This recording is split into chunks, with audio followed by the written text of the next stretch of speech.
நான் என் கல்யாணத்துக்கு கூட இவ்வளோ ப்ரிப்பேர் ஆனேனான்னு தெரில. ஆனால் வளைகாப்புக்கு பயங்கரமாக ப்ரீ பிளான் பண்ணி ட்ரெஸ்லேருந்து என்னோடய ஜுவல்ஸ்லேருந்து மாலையிலேருந்து எல்லாமே பிளான் பண்ணேன். கூடுதலாக நான் பிளான் பண்ண விஷயம் தான் வர்ற எல்லாருக்கும் கொடுக்கக்கூடிய ரிட்டர்ன் கிஃப்ட்ஸ். அழகாக கஸ்டமைஸ் பண்ணி ஒரு பேபி தீமில் என்னென்ன வேணும்னு ரொம்ப ரொம்ப பார்த்து நான் அரேஞ்ச் பண்ணேன். கஸ்டமைஸ் ஜூட் பேக்ஸில் ஃப்ரண்ட்டில் தமிழ்லையும் பேக்கில் இங்கிலீஷ்லையும் எங்களோட பேர்லாம் போட்டு பேக்ஸ் ரெடி பண்ணிட்டோம். நார்மலாக வளைகாப்புனா மஞ்சள் குங்குமம்லாம் கொடுப்போம்ல, அது ரெகுலராக இருக்கக்கூடாதுன்னு இந்த பேபி தீம்ல ஃப்ரிட்ஜ் மேக்னெட்ஸ் எல்லாம் செலக்ட் பண்ணி அதில் பாட்லியில் மஞ்சள் குங்குமம் கொடுத்தோம்.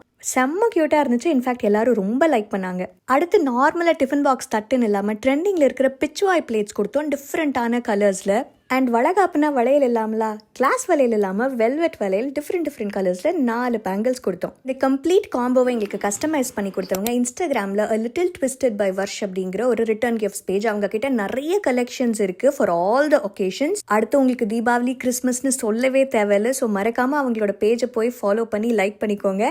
இந்த ரிட்டர்ன் கிஃப்ட்ஸ் எல்லாத்தையும் நான் பார்த்து எக்ஸைட் ஆனனோ இல்லையோ, என்னோட ஹஸ்பண்ட் பயங்கரமாக எக்ஸைட் ஆனார். Because it's a way of saying thank you for being a part of my special டேல.